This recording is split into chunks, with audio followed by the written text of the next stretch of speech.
वही हुआ जिसका डर था। मशरिक़ वस्ती में भड़कते जंग के शोले पाकिस्तान की जनूबी सरहद तक पहुंच गए। जुमा और हफ्ते की दरमियानी शब इसराइल ने ईरानी शहरों तेहरान, खोजिस्तान और इलाम पर हमला कर दिया। ईरान ने इसराइली हमला नाकाम बनाने का दावा किया है, लेकिन साथ ही साथ अपने 4 फौजियों की शहादत की भी तस्दीक की है।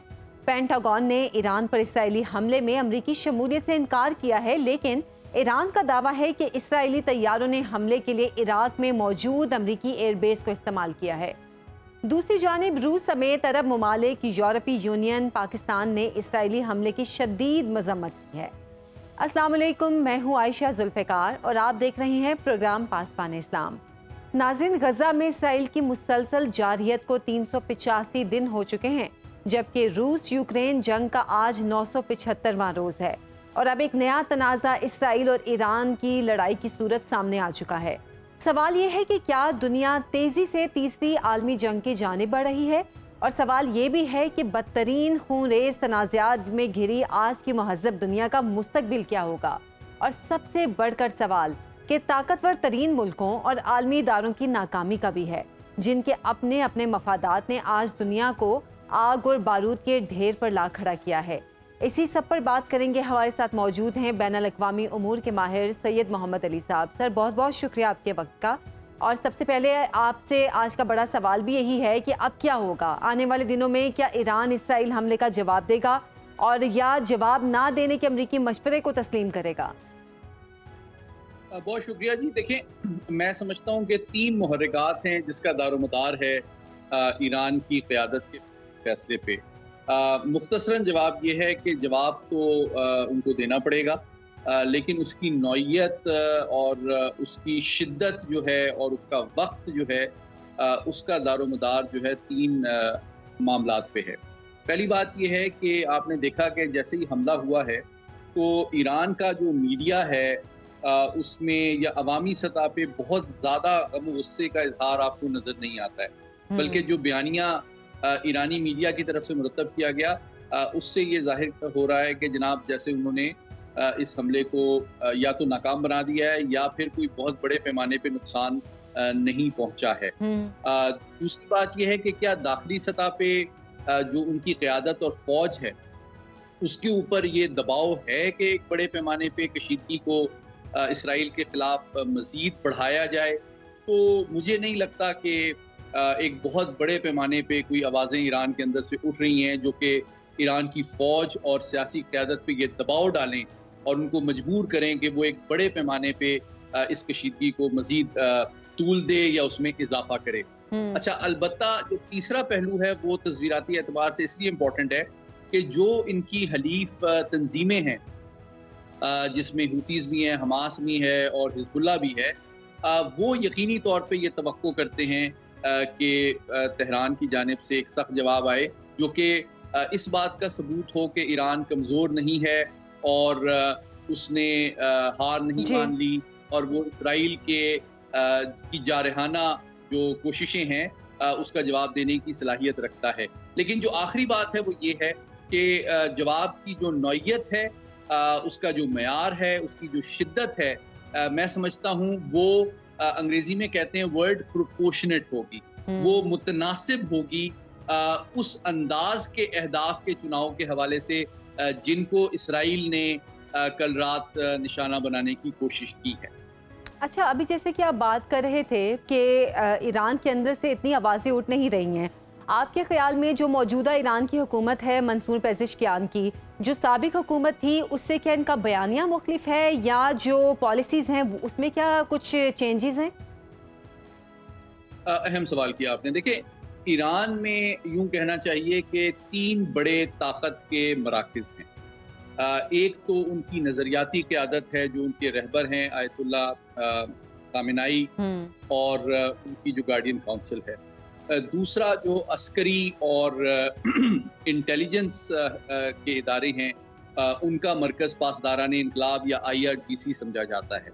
और तीसरी क़ुव्वत जो है वो अवामी नुमाइंदों की सूरत में जो उनके सदर हैं इलेक्टेड, वो रिप्रेजेंट करते हैं।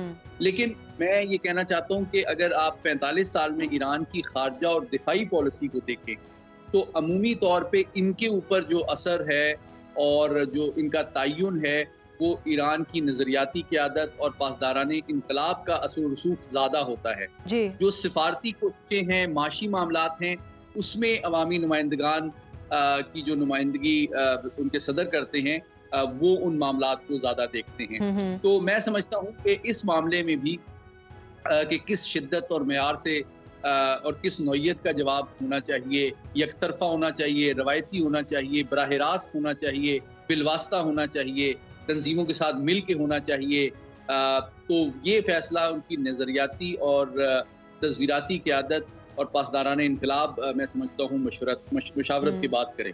اچھا، ابھی جیسے کہ ہم بات کر رہے تھے کہ روس اور یوکرین کی جنگ کو بھی اتنا عرصہ گزر چکا ہے، اور دوسری جب غزہ میں 1 سال سے جاری اسرائیلی بمباری اور اب اسرائیل ایران لڑائی، آپ کو کیا لگ رہا ہے کہ کیا دنیا تیسری عالمی جنگ کے دہانے پر ہے، جبکہ اسرائیل جو اپنی جنگ ہے اس کو مزید وسعت بھی دے رہا ہے اور تمام عرب ملکوں، اسلامی ملکوں کی طرف وہ لے کر جا رہا ہے؟ بہت اہم سوال کیا. میں سمجھتا ہوں ایک پہلو جو 10-12 دن کے بعد وقوع پذیر ہونے والا ہے اور بہت اہمیت کا حامل ہے اس آپ کے سوال کے جواب میں، وہ امریکی الیکشنز ہیں. اس وقت جو دونوں بڑے صدارتی امیدوار ہیں اور ان کی جماعتیں ہیں، ڈیموکریٹس اور ریپبلکن، ان کی جو تصویراتی اور خارجہ پالیسی کے حوالے سے سوچ اور لاہے عمل ہے وہ بڑے گہرے اثرات ڈالے گا امریکہ کی خارجہ اور دفاعی پالیسی جو ہے یورپ کی جانب، چین کی جانب، روس کی جانب اور مشرق وسطیٰ کی جانب. اس کے بنیادی نکات اور جو فرق ہے وہ میں آپ کے سامنے رکھ دیتا ہوں. جی کہ بنیادی طور پہ اسرائیل میں یہ توقع کی جا رہی ہے کہ اگر ٹرمپ صاحب دوبارہ صدر منتخب ہوتے ہیں تو وہ اسرائیل کی سرپرستی دفاعی، معاشی، سیاسی، سفارتی امداد میں کہیں زیادہ اضافہ کریں گے. ان کے داماد بھی آپ جانتے ہیں یہودی ہیں، جیرڈ کشنر، اور وہ پہلے امریکی صدر ہیں جنہوں نے امریکی سفارت خانے کو تل ابیب سے بیت المقدس میں منتقل کیا تھا. اور دوسری جانب وہ یہ چاہتے ہیں کہ جو ہے اس کی جنگ کو فوراً بند کر دیا جائے اور روس کے ساتھ جو مخاصمت ہے اس میں کمی لائی جائے. تو وہ ٹرمپ انتظامیہ اگر دوبارہ اقتدار میں آتی ہے تو اس سے توقع یہ ہے کہ یورپ کی جانب ان کی توجہ اور کمٹمنٹ میں کمی آئے گی، روس سے تعلقات بہتر کریں گے، لیکن اسرائیل کی پشت پناہی اور سرپرستی میں اضافہ ہوگا. جبکہ جو ڈیموکریٹس ہیں، کاملا ہیرس، ان سے یہ توقع ہے کہ ڈیموکریٹس یہ چاہتے ہیں کہ امریکہ کا جو اثر و رسوخ مشرق وسطیٰ میں چین کے خلاف ہے یا یورپ میں روس کے خلاف ہے اور عرب ممالک اور اسرائیل میں ایک توازن ہے، ان تینوں چیزوں کو بدستور اس میں ایک ڈیلیکیٹ بیلنسنگ ایکٹ وہ چاہتے ہیں. وہ مکمل طور پہ ایک طرف نہیں ہونا چاہتے اور اس کی وجہ اس الیکشن سے بھی جڑی ہوئی ہے، کیونکہ اگر بالکل کھلم کھلا وہ اسرائیل کی مدد کریں گے اور جنگ بندی پہ زور نہیں دیں گے تو ان کو یہ اندیشہ ہے کہ جو عرب اور naan Christian, non Jewish voter ہے وہ اس کی سپورٹ سے آنے والے الیکشنز میں ڈیموکریٹ پارٹی محروم ہو جائے گی. صحیح. اچھا سعید علی صاحب، اس جنگ کے حوالے سے جو کہ وسطیٰ میں پھیل رہی ہے، اس پہ بھی میں آپ سے سوال کرنا چاہوں گی، لیکن آپ سے جو پچھلے پروگرامز تھے ان میں ہم ممکنات پہ بات کر رہے تھے کہ اگر اسرائیل ایران پر حملہ کر دیتا ہے تو کیا ہوگا. اب جب کہ حملہ ہو چکا ہے ایران پر اور اسرائیل نے اپنا بدلہ بقول اسرائیل کے لیا ہے، اب آپ کے خیال میں پاکستان، افغانستان یا پھر جو اس خطے کے ممالک ہیں وہ کہاں پہ کھڑے ہیں آپ کے خیال میں؟ کیا اگر ایران واقعی جواب دیتا ہے واپس اسرائیل کو تو ہمیں بھی نظر آ رہا ہے کہ ایک جنگ کی جو صورتحال ہے وہ بڑھے گی، تو پھر یہ ممالک کہاں کھڑے ہیں؟ دیکھیں، آپ کے سوال کے جواب میں دو پہلوؤں کی جانب میں نشاندہی کرنا چاہوں گا. پہلی بات یہ ہے کہ یہ ممالک کہاں کھڑے ہیں، سفارتی پہلو پہ بات کر لیتے ہیں. بالکل بالکل.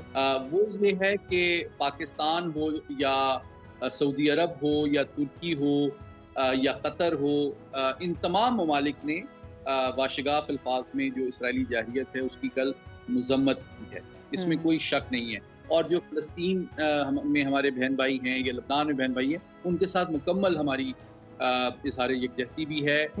پاکستان اور یہ ممالک جو ہے ان کا اقتصادی سامان بھی بہت ریگولرلی روانہ کرتے رہتے ہیں.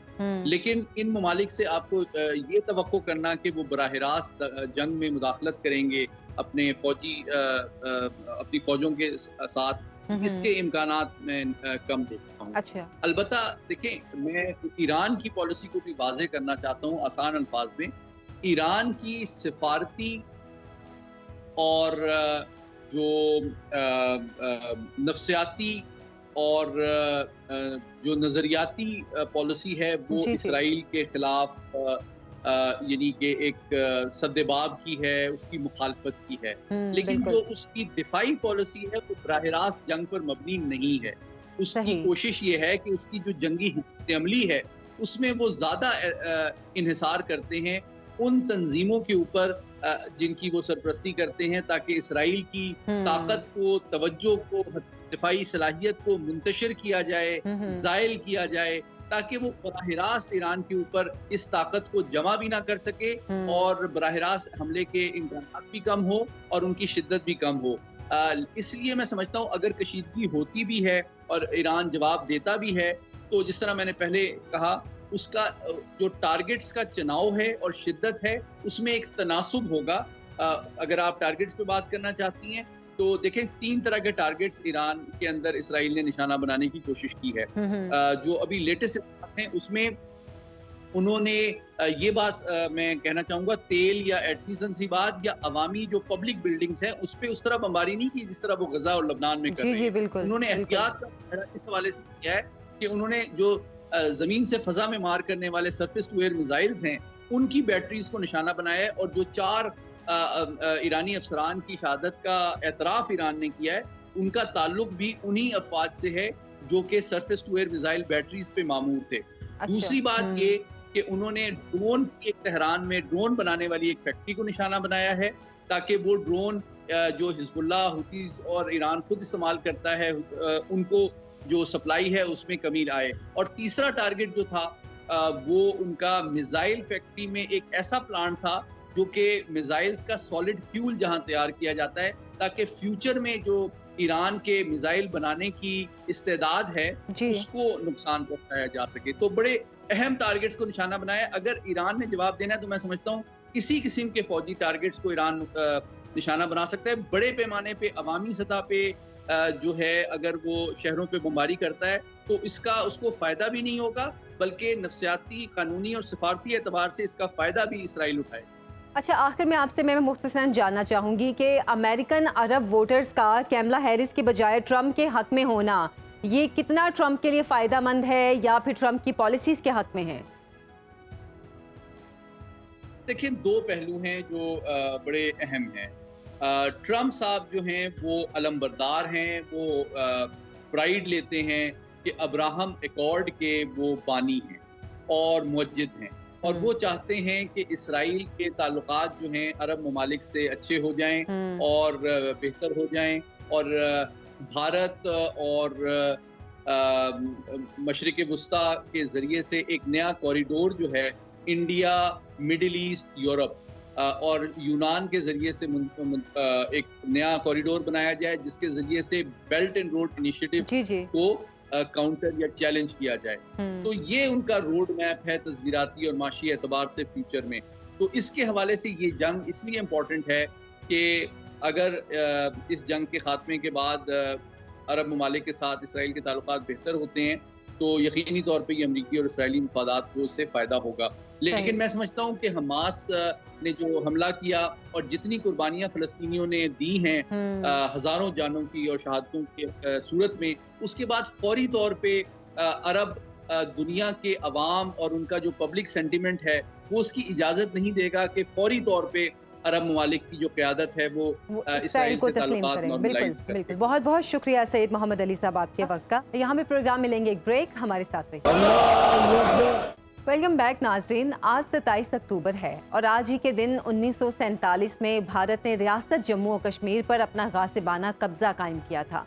गुज़श्ता 77 सालों से पाकिस्तान और वादी की दोनों जानिब बसने वाले कश्मीरी 27 अक्टूबर को यौम सियाह के तौर पर मनाते हैं और चीख चीख कर दुनिया को अपनी जानिब मुतवज्जा करते हैं, लेकिन सब बेसूद। आखिर क्या वजह है कि अक़वाम मुत्तहिदा में ईस्ट तैमूर और जनूबी सूडान के मसाइल का हल तो फौरी निकल आया, लेकिन मसला कश्मीर मुसलसल 77 सालों से इल्तवा में है। बात करेंगे। हमारे साथ मौजूद हैं दिफाई तज्जिया कार जनाब ब्रिगेडियर रिटायर्ड मसूद खान साहब। सर बहुत बहुत शुक्रिया आपके वक्त का। अक़वाम मुत्तहिदा के 79 साल मुकम्मल हो गए। तकरीबन 8 दिहाइयों से हल तलब मसला कश्मीर आलमी इदारे के चेहरे पर बदनुमा दाग की सूरत है। इस नाकामी को आप कैसे देखते हैं? जी हाँ, बहुत शुक्रिया आयशा। देखें कि बदकिस्मती से देखें कि इंटरनेशनल अरीना में हम देखते हैं तो डबल स्टैंडर्ड से दोहरा मयार है। और जब आप देखें, जब कश्मीर को हम कंपेयर करते हैं विद ईस्ट तैमूर, तो वहाँ पे फ़ौरन इसका एक चंद साल पहले इसका एक सोल्यूशन निकल आया। वहाँ पे पहले साइट उन्होंने करवाया, रिकॉर्डिंग ली, वहाँ पे उन्होंने उसको इंडिपेंडेंस दिलवा दी इंडोनेशिया से। जब कश्मीर जम्मू एंड कश्मीर की बात आती है तो बदकिस्मती से ऐसा मुमकिन नहीं हुआ। और देखें 2019 में यूनाइटेड नेशन सिक्योरिटी काउंसिल में बड़े अरसे के बाद एक वहाँ पर डिबेट हुई थी, और जिसमें तमाम जो परमानेंट और जो 10 दूसरे मेंबर होते थे वो उसमें शामिल थे। लेकिन उस डिस्कशन में भी जो मेंबर्स थे सिक्योरिटी काउंसिल के, वो डिवाइडेड थे जी। और उनका कुछ का ये कहना था कि जी ये जो बातचीत है ये बायलैटरल है, तो it should be between India and Pakistan. तो उससे भी काफ़ी वो डैमेज हुआ है, स्पेशली जिसकी वजह से अब जब बायलैटरल का बात करते हैं तो देखें इंडिया तो वहाँ पे इस बात करने को तैयार नहीं है, वहाँ पे वो चेंजेस इसमें ला रहा है। ताहम एक बात तय है कि जम्मू एंड कश्मीर का जो इशू है यूनाइटेड नेशन सिक्योरिटी काउंसिल के एजेंडे पे शामिल है, जिसके रेजोल्यूशन इंटैक्ट है, उसमें कोई तब्दीली नहीं है। अच्छा, आपने बात बिल्कुल ठीक की है, लेकिन सर अक़वाम मुत्तहिदा के अमन मिशंस में पाक फ़ौज भी हमने पाक फ़ौज का किरदार भी भरपूर देखा है। इसके बावजूद मसला कश्मीर अक़वाम मुत्तहिदा में कभी भी तरजीह के तौर पर सामने नहीं आ सका। इस इशू पर ज़्यादा बात भी नहीं होती है। पाकिस्तान के भरपूर ताउन के बावजूद आलमी इदारे की बेएतनाई की वजह आपको क्या लगती है? देखें, आप एक तो बात ये सही कह रही हैं कि यूनाइटेड नेशन में इस वक्त भी पाकिस्तान वन ऑफ द कुछ चंद साल पहले वाज द लार्जेस्ट कंट्रीब्यूटर था of one of the largest. इस वक्त भी हमारे तकरीबन 2600 के करीब ऑल रैंक से डिप्लॉयड हैं, और 7 के करीब मिशन है जिसमें हम पार्टिसिपेट कर रहे हैं। और हमारी एक बड़ी अच्छी तारीख है पाकिस्तान की। 2.5 लाख के करीब हम हमारे जो सिक्योरिटी जो ट्रुप्स थे उन्होंने पार्टिसिपेट किया है 48 मिशन से 29 कंट्रीज में, तो एक बड़ी कंट्रीब्यूशन है। लेकिन अनफॉर्चुनेटली जब बात आती है जम्मू एंड कश्मीर की, तो फिर मैंने कहा कि नेशनल इंटरेस्ट देखते हैं, सिक्योरिटी काउंसिल डिवाइडेड है, इंडिया का इन्फ्लुएंस आ जाता है। तो हम देखें यूनाइटेड नेशन के सेक्रेटरी जनरल जो है उन्होंने कई दफ़ा कहा, और फिर पाकिस्तान जब आए थे तो उन्होंने कहा था कि ये एक इश्यू है, this is the core issue between the two countries. उन्होंने कहा कि हम तैयार हैं मीडिएट करने में। इवन अमेरिकन ने भी एट टाइम्स कहा कि हम मीडिएट करने को तैयार हैं, और वो ये समझते हैं कि जम्मू और कश्मीर जो कोर इश्यू है और फ्लैश पॉइंट है, it is a nuclear flash point. देखिए हमने जंगें लड़ी, टेंशन रीजन में क्यों है? It is because of Jammu and Kashmir. जब जम्मू एंड कश्मीर का मसला सेटल होता है तो पाकिस्तान और इंडिया का तो कोई इश्यू नहीं है। तो लेकिन ताहम ये बदकिस्मती से ये इश्यू है। जिस तरह मैंने कहा कि कुछ जो कुव्वतें हैं इंटरनेशनली वो इन बात चीज़ों को इग्नोर करते हैं, क्योंकि वो समझते हैं इंडिया उनका एक स्ट्रेटेजिक एलाई है रीजन में या इंडो पैसिफिक रीजन में। So that's one of the factors. लेकिन ये है कि पाकिस्तान ने अपना स्टांस से हमने पीछे हटना नहीं है, और भी अंडरस्टैंड कीजिए जब तक ये डिसीजन नहीं होता है, क्योंकि देखें यूनाइटेड नेशन में जो पार्टीज हैं ये पाकिस्तान है, इंडिया है और जम्मू एंड कश्मीर के लोग हैं। उन्होंने डिसाइड करना हमने किस तरफ जाना। That's why United nation commission एक बना था 1948 में। फिर मिलिट्री ऑब्जर्वर ग्रुप भी पाकिस्तान जहाँ पे लगा हुआ है। तो मेरा ख्याल में तमाम चीज़ें थी, ऐसी डेवलपमेंट हुई। फिर इंडियन जो लीडरशिप थी, चाहे वो गांधी थे या उसके बाद नेहरू थे, वो रिकॉर्ड पे हैं, उनके जो आइडियोज भी हैं, उनके स्टेटमेंट्स भी हैं, जिन्होंने हर दफा कहा है कश्मीर का सलूशन जो होगा वो वहाँ के लोग करेंगे। अच्छा सर, एक और भी सवाल है, कश्मीर के साथ हम का भी जिक्र करेंगे। कश्मीर और फ़लस्तीन दोनों पर नाजायज़ कब्जे की मुद्दत भी अक़वाम मुत्तहिदा की उम्र के बराबर है, लेकिन क्या वजह है कि आलमी इदारे ने बदअमनी से मुतासरा इन दोनों मुल्कों और ख़ित्तों में जो सैकड़ों अमन मिशन भेजे हैं, لیکن کشمیر اور فلسطین میں امن فوجوں کے ذریعے امن کا خیال عالمی ادارے کو نہیں آیا. ان دو ممالک میں کیوں نہیں امن فوجیں بھیجی گئیں؟ جی اس میں ایک امپورٹنٹ چیز ہے ہیجمینک کی جو ہیجمنی ہے، جس طرح میں نے کہا انڈیا کی یہاں ساؤتھ ایشیا میں ان کی کوشش ہے، وہ سمجھتے ہیں پاکستان از دا بگیسٹ ہرڈل اس کے عزائم میں، جو اکھنڈ بھارت کی بات کر رہا ہے. پھر جے کے انٹرنیشنل سپورٹ ان کے پاس ہے. ملٹری آبزرور گروپس پاکستان میں، انڈیا میں نہیں، انہوں نے انڈیا نے الاؤ ہی نہیں کیا. بالکل ایک وہ بات ہے. سیکنڈ دیکھیں کہ جو یونائٹڈ نیشن میں امبیلنس ہے، پاکستانی گورنمنٹ نے کئی دفعہ کہا ہے کہ جسٹس پہ ہونے چاہیے، ایکویلٹی پہ ہونے چاہیے. جو آرگنائزیشن میں امبیلنس ہے اس کو دور کرنا چاہیے. چھوٹے ممالک جو ہیں یا لیس ڈیولپ کنٹریز ہیں ان کی وہاں پہ ریپرزنٹیشن ہونی چاہیے. دیکھیں تمام ڈیسیجن یہ 5 ممالک لیتے ہیں، ایک ویٹو کر دیتا ہے اور ڈیسیجن اس کے اگینسٹ ہو جاتا ہے. لیکن غزہ کی صورتحال کو آپ دیکھیں کہ یونائٹڈ نیشن سیکیورٹی کونسل نے ایک یونانیمس تھے ایک ڈیسیجن میں جب کہا کہ سیز فائر ہو، اور جس میں امریکہ نے ایبسٹینڈ کیا تھا، لیکن اس کے باوجود وہ امپلیمنٹ اسرائیل نے نہیں کیا آن گراؤنڈ. اسرائیل نے مطلب یہاں دیکھے کہ ایک راک اسٹیٹ اور انہوں نے اپنی وہ ہٹ درمی دکھائی، انہوں نے نہیں کیا.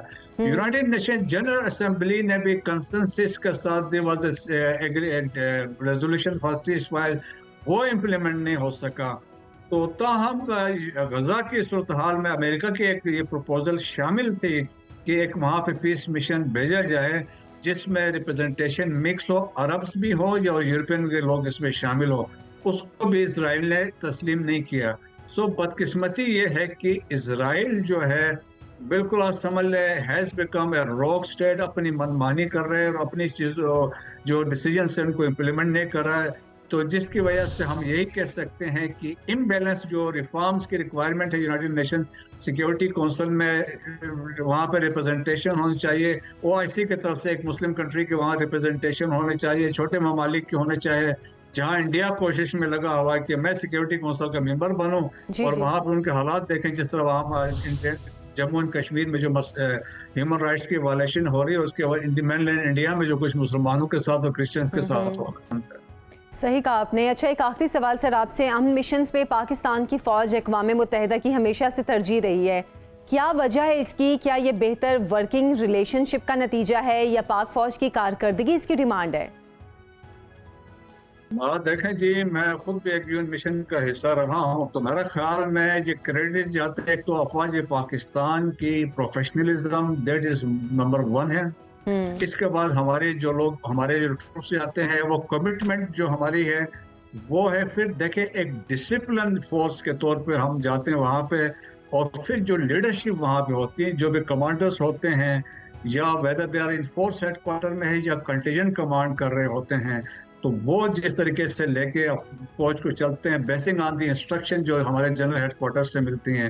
تو جب بھی کہیں بھی پاکستانی کنٹینجنٹ ہوتا ہے وہ ٹاپ ہوتا ہے ہر شعبے میں، چاہے وہ ریہیبلیٹیشن کی بات ہوتی ہے، ریپیٹریشن کی بات ہوتی ہے، ریکنسٹرکشن کی بات ہوتی ہے، for maintenance of law and order کی بات ہوتی ہے.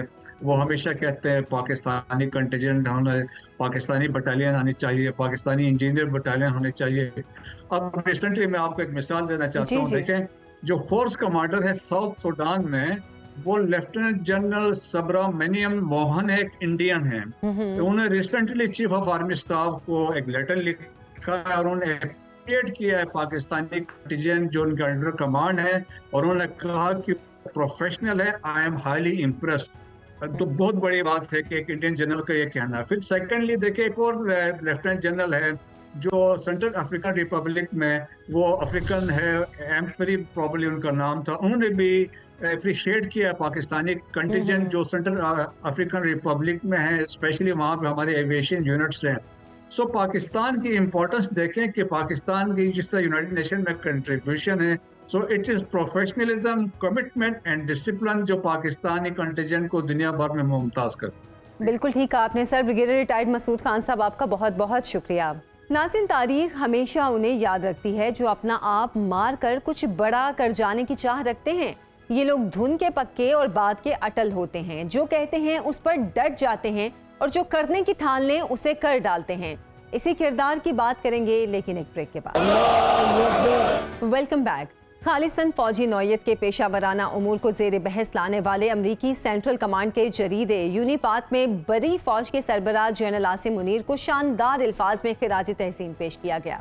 यूनिपात ने जनरल आसिम मुनीर को दहशतगर्दों के खिलाफ पुरज़्म और तवाना आवाज़ करार देते हुए 22,000 से ज़्यादा फौजी ऑपरेशंस में सैकड़ों दहशतगर्दों की हलाकत, ईरानी सरहद में दहशतगर्दों के खिलाफ कार्रवाई, SIFC ग्रीन पाकिस्तान इनिशिएटिव की फ़ालियत, अक़लियतों के तहफ़्फ़ुज़ और मजहबी हम आहंगी के फ़रोग़ को सिपा सालार जनरल आसिम मुनीर का कारनामा करार दिया। इस पर हम बात करेंगे। हमारे साथ मौजूद हैं मुमताज़ तज्ज़ियाकार अकील यूसुफ़ज़ई साहब। अकील यूसुफ़ज़ई साहब, बहुत बहुत शुक्रिया आपके वक्त का। सबसे पहले तो यूनिपात के आर्टिकल पर बात करेंगे। अमरीकी जरीदा बैन-ए-सुतूर हमारी मगरबी सरहदी पट्टी पर पाक फ़ौज को दहशतगर्दों पर काबू पाते देख रहा है, क्या आप इससे इत्तफाक करेंगे? और साथ ही साथ इस हवाले से भी हम बात कर लें कि जुमेरात के रोज़ भी एक ऑपरेशन में 9 खवारजी हलाक किए जा चुके हैं, क्या कहेंगे सर आप? बहुत शुक्रिया। यूनिपात अमेरिकन अफवाज का एक आर्टिकल मैगजीन है और उसमें छपे मवाद को बहुत ज्यादा रखरीजी के साथ देखा जाता है, इसको काउंटर चेक होती है। पहली बार है कि यूनिपात ने जो पाकिस्तानी इस्टेब्लिशमेंट है, खासकर मिलिट्री इस्टेब्लिशमेंट और बिलखसूस आर्मी चीफ आसिम मुनीर साहब के बारे में इतनी डिटेल्स में एक आर्टिकल छापा है। तो मेरे ख्याल में इस हवाले से बहुत अहमियत है कि पाकिस्तान अमेरिका का इत्तेहादी भी है। पाकिस्तान ने वार ऑन टेरर में बहुत ज्यादा कुर्बानियां भी दी है। आप इससे अंदाजा लगाए कि गुज़श्ता 48 या 50 घंटों के दौरान खैबर पख्तूनख्वा के मुख्तलिफ इलाकों में तकरीबन 5 अटैक्स हुए हैं और उन 5 अटैक्स में पाकिस्तान फौज, पुलिस और FC के तकरीबन 20 जो जवान है ऑफिसर थे वो शहीद हो गए हैं। तो चूंकि पाकिस्तान हालत जंग में है और उसमें पाकिस्तान की काउंटर टेररिज्म पॉलिसी की बहुत अहमियत है आलमी सतह पर, इलाकाई सतह पर। तो अमेरिकन मैगजीन में और इस लेवल के मैगजीन में जो कि अमेरिकन अफवाज की नुमाइंदगी करता है, उसमें अगर पाकिस्तान की काउंटर टेररिज्म पॉलिसी की तारीफ की जाती है, उसमें डेटा शामिल है, उसमें तमाम तफसीलात शामिल हैं, तो मेरे ख्याल में ये न सिर्फ ये कि पाकिस्तान की मौजूदा फौजी क़यादत की पॉलिसियों का एक एतराफ़ है, बल्कि इसकी एक वजह शायद ये भी है कि पाकिस्तान और अमेरिका और इस तरह पाकिस्तान और चाइना और अभी तो शंघाई कॉन्फ्रेंस के बाद पाकिस्तान और रशिया के दरमियान भी बहुत अच्छे मरासिम कायम हो गए। तो ये एक उन लोगों के लिए एक मनफी पैगाम है जो ये समझते हैं कि पाकिस्तान के या अमेरिका के ताल्लुकात ठीक नहीं है, पाकिस्तान की काउंटर टेररिज्म पॉलिसी वो दुरुस्त नहीं है। तो मेरे ख्याल में ये बहुत बड़ा एतराफ़ है और उसमें आर्मी चीफ की जो लीडरशिप क्वालिटीज है उस पर भी बहुत लंबी बहस की गई है कि मतलब वो किस तरह अपने मजबूत आसाब के जरिए तमाम मामलात को, जिसमें इक़्तिसादी मामलात भी है, जिसमें सरहदी मामलात भी है, जिसमें टेररिज्म भी है, जिसमें जो पाकिस्तान फौज की प्रोफेशनलिज्म है, उस पर भी उनके आसाब की और उनकी क़यादत की तारीफ की गई। तो मेरे ख्याल में ये पाकिस्तान की अफवाज की कुर्बानियों का एतराफ़ भी है और जो काउंटर टेररिज्म पॉलिसी है हमारी, जो कि अब बिल्कुल वाज़ेह अंदाज में आगे बढ़ रही, उसका एतराफ़ भी है। अच्छा अकील यूसुफ़ज़ई साहब, यूनिपाल सेंटकॉम का जरीदा है जो खालिस्तान फौजी नौयत के मज़ामीन शाया करता है, लेकिन इस बार इसने जनरल आसिम मुनीर की शख्सियत और उनकी पेशा वराना कामयाबियों को मौजू बनाया। यकीनन बैनुल अक़वामी सतह पर जनरल आसिम मुनीर की खिदमात का एतराफ़ है, आप इसे कैसे देखेंगे? नहीं, इसमें तो शक ही नहीं है। उसमें जो आसिम मुनीर साहब की शख्सियत का अहाता किया गया है और उनकी जो क्वालिटीज बताई गई है, तो मेरे ख्याल में वो तो पाकिस्तानी फौज के लिए, पाकिस्तानी अवाम के लिए इत्मीनान का एक जरिया है।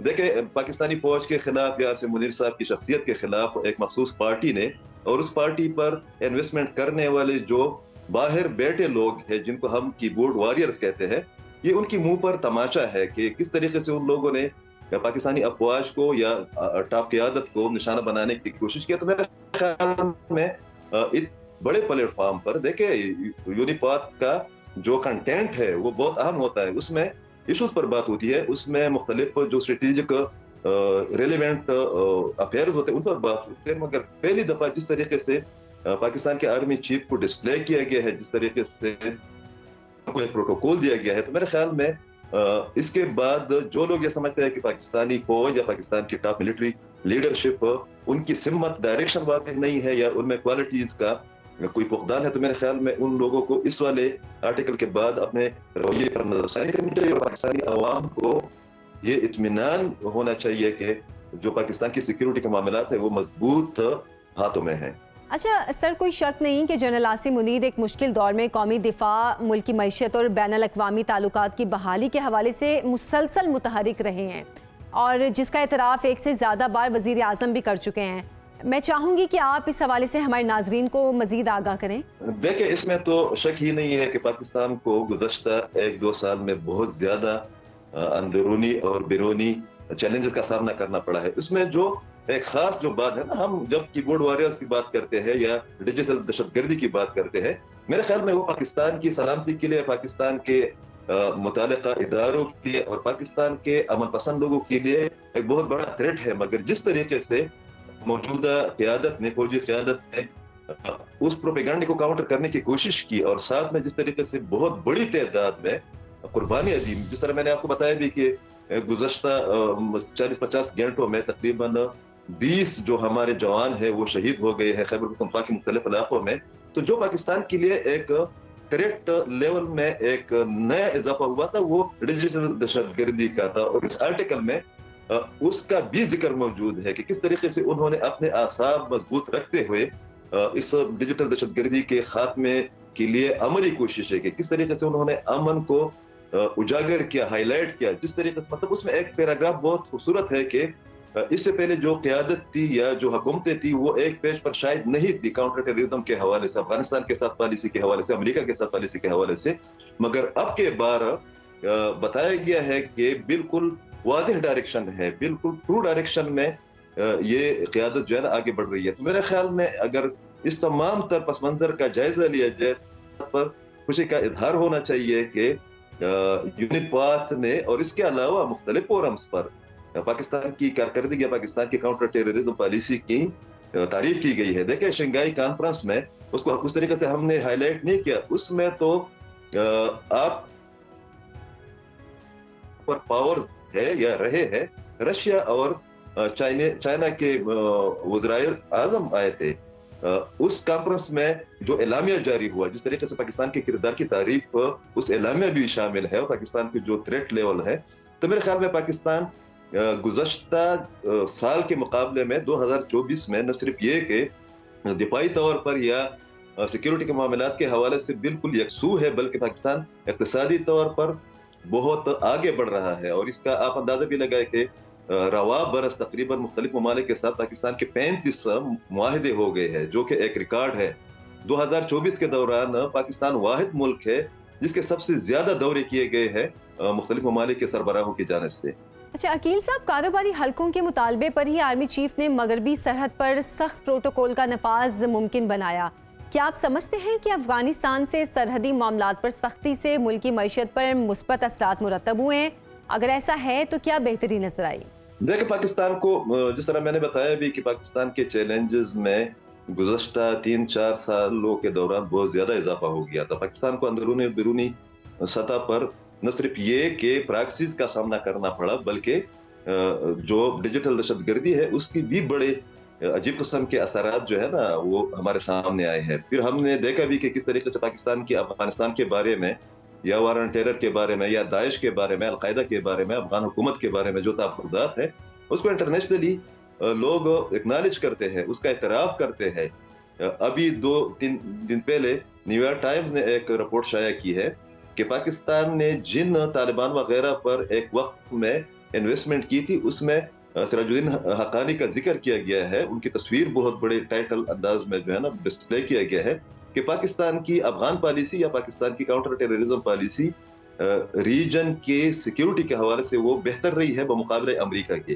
جب نیو یارک ٹائمز بھی یہ کہتا ہے، جب یونیپات بھی یہ کہتا ہے کہ پاکستان کی خارجہ پالیسی بہتر ہے نسبتاً امریکہ، اتنے بڑے ملک کے ساتھ موازنہ کیا گیا، تو میرے خیال میں ہمیں اپنی قیادت پر بے جا تنقید سے گریز کرنا چاہیے. ہمیں یہ اطمینان ہونا چاہیے کہ جو ہماری پالیسیاں ہے خاص کر ٹیررزم کے حوالے سے، نیشنل سیکیورٹی کے حوالے سے، وہ درست سمت میں آگے بڑھ رہی ہے. اچھا سر، حالیہ SCO کانفرنس اور اس وقت جاری انڈس شیلڈ فضائی مشقوں میں 24 ملکوں کی شرکت، یہ ثبوت ہے کہ پاکستان عالمی تنہائی کو خیر آباد کہہ کر خطے میں مؤثر کردار ادا کرنے میں مصروف ہے. یونیپات نے پاک امریکہ فوجی تعلقات کی بحالی کا کریڈٹ بھی جنرل عاصم منیر کو دیا ہے. سر اس حوالے سے آپ کیا کہیں گے؟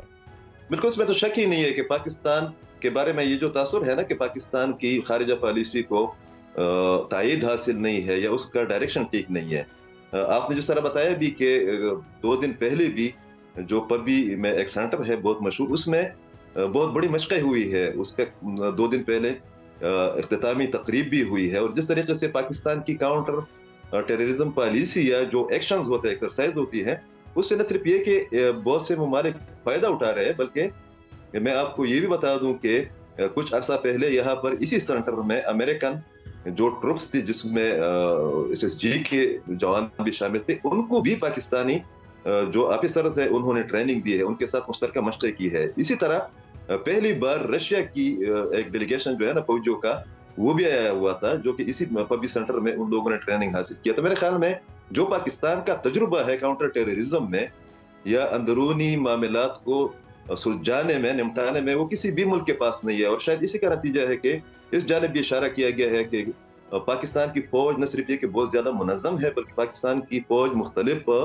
फोरम्स पर अपने आप को साबित भी करती आ रही है। और उसकी बुनियादी वजह है, देखें गुज़श्ता 30 बरसों से या 9/11 के बाद पाकिस्तान बहुत कम्प्लेक्स सिचुएशन में रहा है।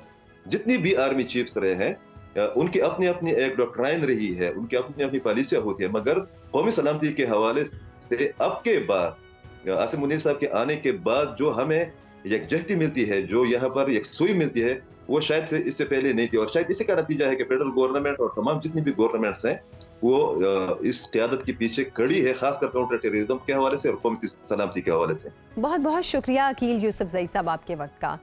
नाज़रीन, हफ्ते के रोज़ ऐवान सदर में तकरीब हलफ बर्दारी के बाद chief justice of Pakistan justice Yahya Afridi ने अपने वालिद उमर अफरीदी मरहूम को याद करते हुए कहा कि वो इंतहाई शानदार इंसान थे, जिन्होंने मेरी बेमिसाल तरबियत की और ज़िंदगी गुजारने का ढंग सिखाया। आर्मी चीफ ने इस मौके पर फ़ख्रिया बताया कि पाक फ़ौज के शानदार और एजाज़ी शमशीर लेने वाले अफसर का बेटा आज चीफ जस्टिस बना है, और ये हकीकत भी है कि मरहूम उमर अफरीदी एक गैर मामूली शख्सियत के मालिक थे।